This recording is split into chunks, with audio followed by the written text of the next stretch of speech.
எல்லாருக்கும் வணக்கம். நம்முடைய அன்றாட வாழ்வில் இருசக்கர வாகனத்தில் பயணிக்கிறது அப்படின்றது மிகவும் தவிர்க்க முடியாத ஒன்றாக இருக்குது. அப்படி இருசக்கர வாகனத்தில் பயணிக்கும் பொழுது தலைக்கவசம் அப்படின்னு சொல்லக்கூடிய அந்த ஹெல்மெட்டை நிச்சயமாக தலையில் தான் அணிஞ்சிட்டு பயணிக்கணும். அதுதான் ஒரு சரியான முறையாக இருக்கும். ஆனால் ஒரு சிலர் என்ன பண்ணுறாங்க அப்படின்னா, வாகனத்தோட அந்த பெட்ரோல் டேங்க் அது மேலே வச்சு பயணிக்கிறாங்க. பில்லியன் சீட் பக்கத்தில் உள்ள கிளிப்பில் மாட்டிக்கிறாங்க. ஒரு சிலர் அதையும் தாண்டி வண்டியோட ஹேண்டிலில் மாட்டிக்கிட்டு வண்டியை ஓட்டிகிட்டு போயிட்டுருக்காங்க. இது ஒரு சரியான முறை இல்லை.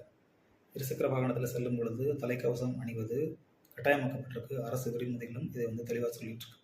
ஆனால் ஒரு சிலர் நம்ம போக்குவரத்து துறையினர் தூரமாக பார்க்கும்போது ஹெல்மெட் எடுக்க மாட்டேங்கிறாங்க. ஏன் அப்படின்னா, அபராத தொகை விதிக்கப்படும் அப்படின்றதுக்காக.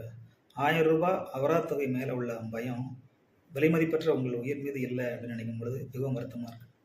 எனவே ஒவ்வொருவரும் உங்கள் உயிர்கள் மீதும் உறவுகளின் மீதும் அக்கறை கொண்டு இருசக்கர வாகனத்தில் பயணிக்கும் பொழுது கட்டாயமாக ஹெல்மெட் அப்படின்னு சொல்லக்கூடிய அந்த தலைக்கவசத்தை தலையை தான் அணிஞ்சிட்டு பயணிக்கணும்.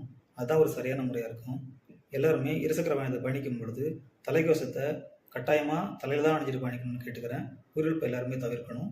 நன்றி.